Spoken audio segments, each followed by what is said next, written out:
तो ग्लोबलाइजेशन, जहाँ तक ग्लोबलाइजेशन की बात है, जब हम डिफाइन करते हैं ग्लोबलाइजेशन को, what do you mean by the term globalisation? Globalisation कब से आई है? Globalisation resulted in late 1990s, मतलब लेट 20th सेंचुरी में ग्लोबलाइजेशन वर्ल्ड में आ गई है। ये कैसे आ गई है? Due to the revolutions and developments in the means of science, technology, communication, transportation. और इन मीन्स में ये जो ज़राए हैं, इनमें जो ये रिवोल्यूशन आ गया 1990s के दौरान, उसकी वजह से जो वर्ल्ड है ये क्लोज होता गया।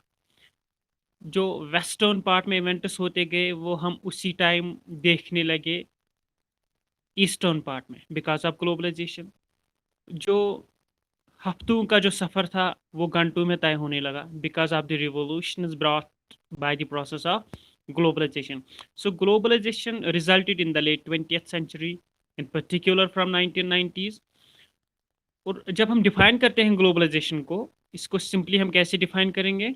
The revolutions and developments in the means of science, technology, communication, transportation, information technology sector that has led the whole world to become a global village. एक ग्लोबल विलेज सा बन चुकी है दुनिया ग्लोबलाइजेशन की वजह से। ग्लोबलाइजेशन जो रिजल्ट हुई 1990s में, इसकी वजह से बहुत से ज़राए में जो डेवलपमेंट से एडवांसमेंट्स हुए हैं, चाहे वो साइंस की बात हो, टेक्नोलॉजी की बात हो, कम्युनिकेशन की बात हो, इंफॉर्मेशन टेक्नोलॉजी की बात हो, या ट्रांसपोर्टेशन की बात हो, इन सभी मीन्स में जो ये डेवलपमेंट से एडवांसमेंट्स हुए हैं, इसकी वजह से जो दुनिया है वो क्लोज होती गई।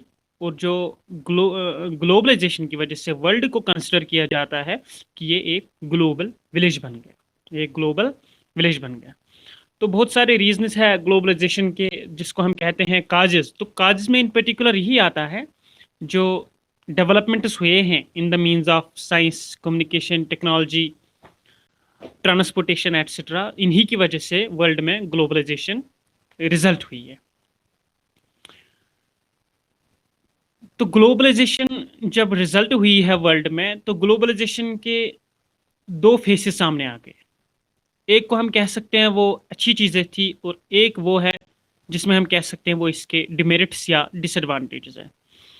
अगर हम इसके एडवांटेजेस को देखेंगे तो सबसे पहली बात यह है, इसका जो बेनिफिट हुआ है वो ये हुआ है, जो रेस्ट्रिक्शंस हुआ करती थी, जो कंट्रोल्स हुआ करते थे, बैरियर्स हुआ करते थे, वो ख़त्म हो गए। वो बैरियर्स ख़त्म हो गए, ये इसका एक बेनिफिट रहा है, एक मेरिट रहा है।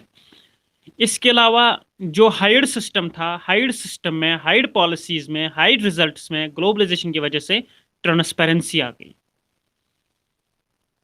इसके अलावा जो स्टेट्स थे वो फॉरेन एड पे डिपेंड थी, आईएमएफ, वर्ल्ड बैंक एट्सेट्रा, इन सारी चीज़ों पे डिपेंड थे। लेकिन ग्लोबलाइजेशन की वजह से जो डिपेंडेंस ऑफ कंट्रीज और nation states on foreign add और इंटरनेशनल इकोनॉमिक इंस्टीट्यूशंस था, वो ग्लोबलाइजेशन की वजह से वो लेवल जो है डिपेंडेंस की वो कम हुई है। और ग्लोबलाइजेशन की वजह से जब एनकरेज हुआ ट्रेड, इंपोर्ट एक्सपोर्ट, तो बहुत ज़्यादा एक्सपोर्ट्स लोग करने लगे, और उसी लिहाज से इंपोर्ट्स भी इंक्रीज होने लगे। तो इंक्रीज इंपोर्ट एक्सपोर्ट हुआ ग्लोबलाइजेशन की वजह से।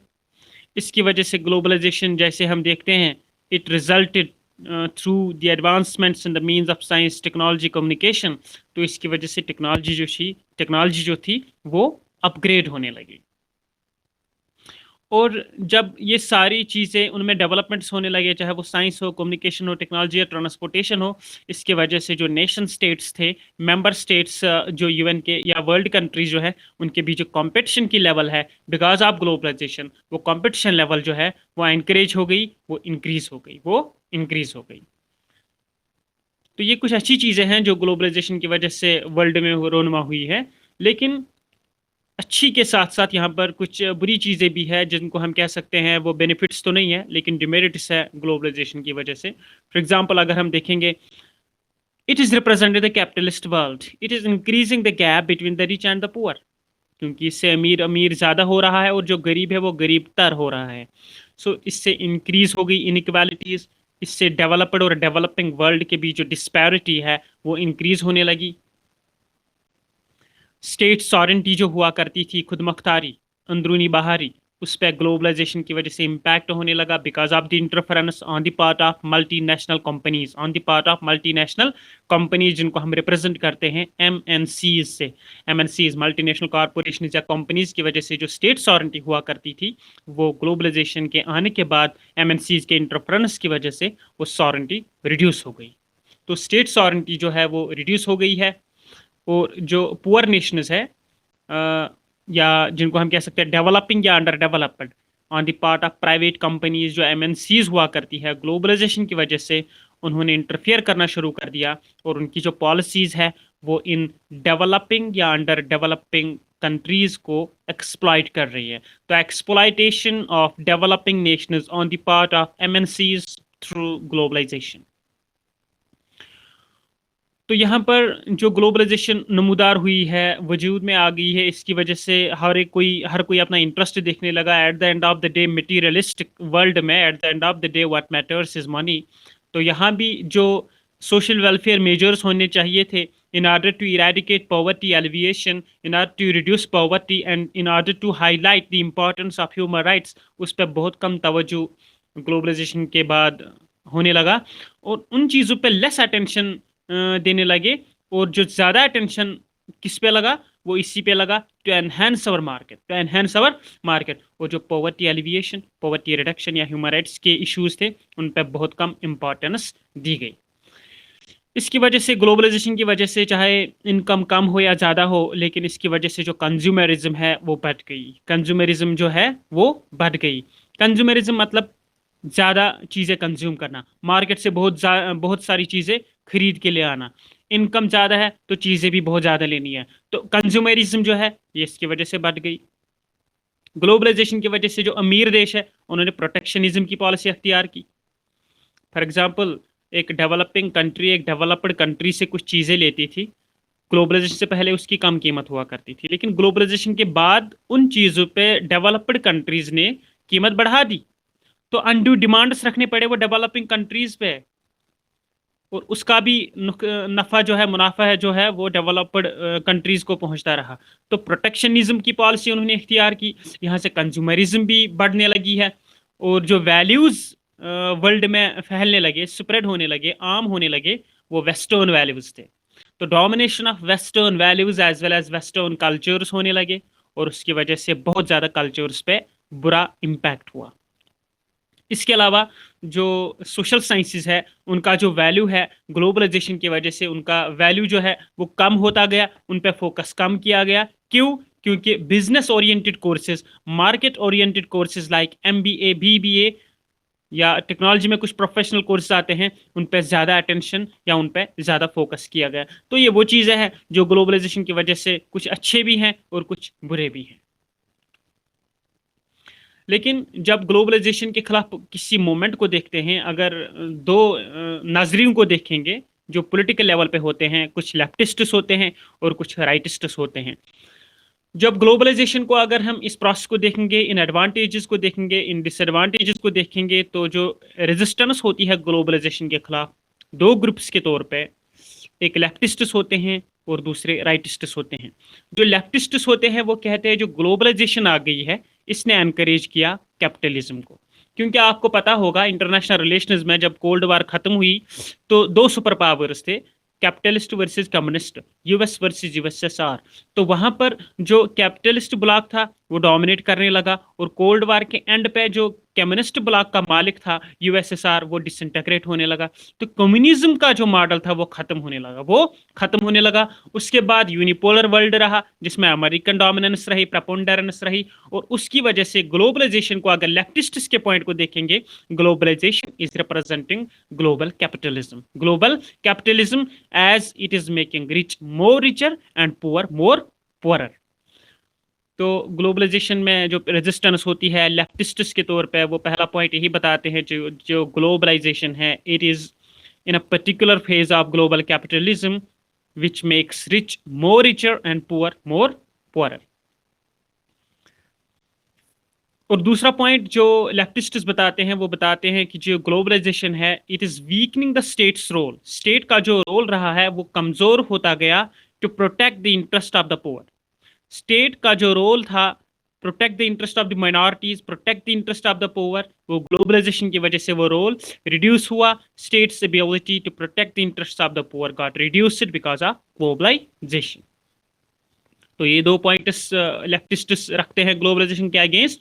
और उसके बाद राइटिस्ट जो आते हैं, पॉलिटिकल राइटिस्ट्स, वो अपना क्रिटिसाइज कैसे जाहिर करते हैं ग्लोबलाइजेशन पे। वो ग्लोबलाइजेशन के बारे में सबसे पहली बात जो करते हैं वो बताते हैं, globalisation has weakened the state, globalisation has eroded the sovereignty of the state. तो पॉलिटिकली जो स्टेट सॉवरेंटी थी स्टेट की, वो खत्म हो गई। पॉलिटिकली जो स्टेट सॉवरेंटी थी ग्लोबलाइजेशन की, वो खत्म हो गई। और तो पहला पॉइंट पॉलिटिकल राइटिस्ट रखते हैं कि globalisation has eroded the state sovereignty politically और इकोनॉमिकली। जो ग्लोबलाइजेशन है, it has enslaved states. Globalisation की वजह से जो स्टेट्स हैं वो स्लेव्स बन गई, वो प्राइवेट कंपनियों की स्लेव्स बन गई। और तीसरा वो कल्चरली पॉइंट ऑफ व्यू से बताते हैं कि कल्चरली जो ग्लोबलाइजेशन है, इसकी वजह से नया कल्चर आ गया है। और ये जो नया कल्चर आ गया है, it harmed the age old values and cultures of the people. तो ग्लोबलाइजेशन ने कल्चरल इम्पैक्ट भी किया है, इसने इकोनॉमिक इम्पैक्ट भी किया है, और इसने पॉलिटिकली भी इफेक्ट किया है स्टेट्स को। चाहे स्टेट सॉवरेंटी खत्म की, स्टेट को इकोनॉमिकली वीक किया, एनस्लेव किया, और कल्चरली जो एज ओल्ड कल्चर्स और ट्रेडिशन थे उनको भी ग्लोबलाइजेशन के हार्म किया है। तो ये resistance on the part of political leftists and political rightists against globalisation है। इससे पहले मैंने आपको बता दिया what are the arguments in favour of globalisation and what can be the arguments, या what are the arguments against the process of globalisation. जहां तक अगर हम इंडियन कॉन्टेक्स्ट में ग्लोबलाइजेशन को देखेंगे, इंडियन कॉन्टेक्स्ट में अगर ग्लोबलाइजेशन को देखेंगे, लेकिन इंडियन कॉन्टेक्स्ट में जाने से पहले इन जनरल जो इम्पैक्ट है ग्लोबलाइजेशन का वो यही है, जो सॉवरेंटी स्टेट्स की हुआ करती थी, किसी स्टेट की वो बढ़ गई और किसी स्टेट की वो कम हो गई। अब ये स्टेट कौन सी सॉवरेंटी किस स्टेट की बढ़ गई और किस स्टेट की सॉवरेंटी कम हो गई। जो डेवलप्ड स्टेट्स है, जो मैक्सिमम एमएनसीज वर्ल्ड में है, वो डेवलप्ड कंट्रीज की है। तो वो अपने कंट्रीज का इंटरेस्ट रिप्रेजेंट करते हैं। तो इस वजह से जो एमएनसीज है एक गरीब देश में इंटरफेयर करती है और वहाँ उनको कुछ राइट्स मिलते हैं। तो इसकी वजह से जिन कंट्रीज की ये एमएनसीज होती है, उन कंट्रीज की जो सॉवरेंटी होती है, स्ट्रांग स्टेट्स की जो सॉवरेंटी होती है, वो एनहेंस होती है। तो strong states enhance their sovereignty in globalisation. और जो वीक स्टेट्स है, डेवलपिंग या अंडर डेवलप्ड कंट्रीज की जो सॉवरेंटी है, वो पूल्ड सॉवरेंटी है। तो पूल्ड सॉवरेंटी है वीक स्टेट्स की। पूल्ड सॉवरेंटी वो सॉवरेंटी होती है जो किसी कॉन्ट्रैक्ट के तहत महदूद रहती है, लिमिट रहती है। क्योंकि फॉर एग्जांपल अगर हम फेसबुक को देखेंगे या ट्विटर को देखेंगे, बहुत सारी इनकी ऐसी पॉलिसीज है जो कंट्रीज की इंटरनल सिक्योरिटी के लिए भी कभी कभार थ्रेट बन जाती है।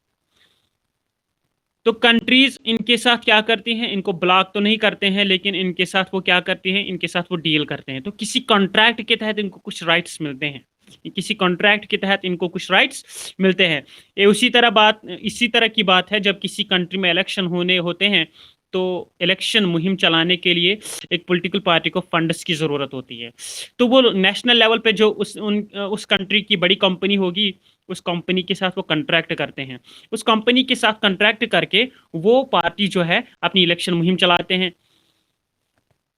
और कॉन्ट्रैक्ट ये होता है, अगर हमारी इलेक्शन मुहिम के बाद, इलेक्शन में वोटिंग के बाद हम कामयाब हो गए, तो हम पॉलिसीज वैसे बनाएंगे, बाकी सब कंपनियां ठप हो जाएंगी और आपकी जो कंपनी है वो एडवांसमेंट, आसमान की बुलंदियों को छू जाएगी। तो वो एक कॉन्ट्रैक्ट होता है एक लोकल लेवल पर इलेक्शन में जीतने के लिए। तो आप सोचो इंटरनेशनल लेवल पर एमएनसीज के साथ भी ऐसे ही कॉन्ट्रैक्ट्स होते हैं। दैट्स व्हाई मैंने बोला है जो इम्पैक्ट रहता है ग्लोबलाइजेशन का वो ये है, जो स्टेट सॉवरेंटी है वो इरोड होती है, लेकिन जो सॉवरेंटी वीक स्टेट्स की है वो पूल्ड सॉवरेंटी बन जाती है, कॉन्ट्रैक्ट के तहत रहती है वो सॉवरेंटी। और जो स्ट्रांग स्टेट्स होती है उनकी जो सॉवरेंटी है उसको और बढ़ावा मिलता है, क्योंकि एमएनसीज उन कंट्रीज डेवलप्ड वर्ल्ड से होती है। तो strong states enhance their sovereignty. और वीक इकोनॉमिकली मैंने आपको बता दिया, स्टेट्स को इन्होंने एनस्लेव किया है और एज ओल्ड कल्चर्स को ग्लोबलाइजेशन की प्रोसेस ने हार्म किया है। अब ग्लोबलाइजेशन को अगर हम इंडियन कॉन्टेक्स्ट स्टडी करेंगे, इंडियन कॉन्टेक्स्ट में अगर देखेंगे, राइट आफ्टर इंडिपेंडेंस जो शिफ्ट हुए हैं इंडिया में, जो पहला फेज रहा है वो कांग्रेस से बड़ा फेज रहा। हैट्रिक मारी कांग्रेस ने पहले 3 इलेक्शंस में। तो उसको हम कह सकते हैं Nehruvian era, Nehruvian state. Jawaharlal Nehru की वो स्टेट थी बिल्डिंग में जो कांग्रेस का रोल रहा है। तब इंडिया क्या कर रहा था, क्योंकि एक मुल्क जब जंग में होता है, किसी भी जंग में होता है, फिर इंडिपेंडेंस मिलती है तो बहुत टाइम लगता है रिबिल्ड होने में। तो जो इनिशिएटिव इब्तिदा में लिए थे इंडियन गवर्नमेंट ने गवर्नेंस में, तो वो अकोमोडेटिव और डेवलपमेंटल स्टेट थी। अकोमोडेटिव और डेवलपमेंटल स्टेट थी। प्लान से फॉलो कर रहे थे कैसे हम अपनी इकोनॉमी को स्टेबलाइज करेंगे, फिर कैपिटलाइज करेंगे। तो पहले स्टेज में वो नेहरूवियन स्टेट में वो डेवलपमेंटल स्टेट थी या अकोमोडेटिव स्टेट थी। लेकिन उसके बाद जो 1970s का दौर आया, तब वो जो स्टेट थी सोशल वेलफेयर मेजर्स होने लगे, लेकिन वो साथ ही एक रेप्रेसिव स्टेट बन गई। अब ये रेप्रेसिव या कोएर्सिव स्टेट कहाँ से बन गई, क्योंकि मिड 1970s में वो जो कॉन्स्टिट्यूशनल मशीनरी में फेलियर हुआ on the part of Indira Gandhi, और वहां पर नेशनल इमरजेंसी लग गई। वहां पर नेशनल इमरजेंसी लग गई 1975 से मार्च 1977 तक। तो उसके बाद जो फेज आता है 1980s में, 1980s में टेक्नोलॉजी का जमाना आने लगा, क्योंकि 1980s लेट के बाद ही ग्लोबलाइजेशन रिजल्ट होने लगी वर्ल्ड में। तो techno managerial state, management and technology in the state so that to enhance the governance। Governance की क्राइसिस थी, स्टेट्स को कोई टेक्नोलॉजी नहीं थी, कोई फास्ट ट्रैक टेक्नोलॉजी या मैनेजमेंट का कोई पता नहीं था। तो टेक्नो मैनेजरल स्टेट बनने लगी लेट 1980s में, क्योंकि क्राइसिस भी थे, आपने क्राइसिस को मैनेज भी करना था। और 1980s के बाद जो ग्लोबलाइजेशन आ गई, जिसको हम कह सकते हैं 1990s के बाद इंडिया ने इनिशिएट किया एलपीजी। एलपीजी, लेकिन इंडिया ने डायरेक्टली एलपीजी इनिशिएट नहीं किया। पहला एक बड़ा रीज़न रहा कोल्ड वार के दौरान, ठीक है, इंडिया ने नॉन अलाइनमेंट में शमूलियत अख्तियार की थी। लेकिन वहाँ जब हम इंटरनेशनल पॉइंट ऑफ व्यू से देखते हैं, तो जो सीटो और सेंटो थे मिलिट्री ग्रुप्स अमेरिका के। सेंटो का मेंबर पाकिस्तान था, सेंटो का मेंबर पाकिस्तान था। वहाँ से वो नेम का भी मेंबर है, इंडिया भी नेम का मेंबर है। तो from the distance India support, India from the distance अगर देखेंगे, इंडिया यूएसएसआर के करीब था और पाकिस्तान यूनाइटेड स्टेट्स के करीब था। लेकिन जब कोल्ड वार खत्म हो जाती है, तो डिसइंटीग्रेशन हो जाती है किसकी, यूएसएसआर की। और इंडिया तब तक क्या करती है, इंडिया ने सबसे पहले अपनी इकोनॉमी को बढ़ाने के लिए जो इन्होंने इकोनॉमिक मॉडल लाया, 5 ईयर प्लानिंग लाई, वो इन्होंने कहाँ से लाई, वो इन्होंने यूएसएसआर से लाई थी। सोशलिज्म का concept, socialist pattern of society USSR से भी लिया था। तो लेकिन कोल्ड वार 1991 में जब डिसइंटीग्रेशन हो जाती है यूएसएसआर की, तो कम्युनिस्ट मॉडल जो यूएसएसआर का था वो खत्म हो गया। तो उसके जो सिंपथसाइजर्स थे, जो दूर या करीब सिंपथी रखते थे यूएसएसआर के साथ, वो तनहा पड़ गए। और सेम हैपेंड विद इंडिया, क्योंकि इसका जो यूएसएसआर के साथ बड़ी अच्छी रिलेशन थी, क्योंकि 1971 में एक हिस्टोरिकल एग्रीमेंट हुआ है, ट्रीटी ऑफ फ्रेंडशिप हुई थी इंडिया और यूएसएसआर के बीच। लेकिन जब डिसइंटीग्रेशन हो जाती है, तो वो एक मतलब परेशानी हो जाती है किन के लिए, जिनका साथी था यूएसएसआर। तो कम्युनिस्ट मॉडल खत्म हो गया 1991 में। अब वर्ल्ड में एक ही मॉडल रहा, वो था कैपिटलिस्ट और democratic model represented by United states of America. तो वहां पर इंडिया ने क्या किया, इन्होंने स्टार्ट किए कोई cordial relations, friendly relations to get much closer to the United States. तो वहां से इंडिया ने इनिशिएट किया LPG, liberalisation, privatisation and globalisation. तो इंडिया ने सबसे पहले 1990s में एलपीजी के आफ्टर डिसइंटीग्रेशन ऑफ यूएसएसआर।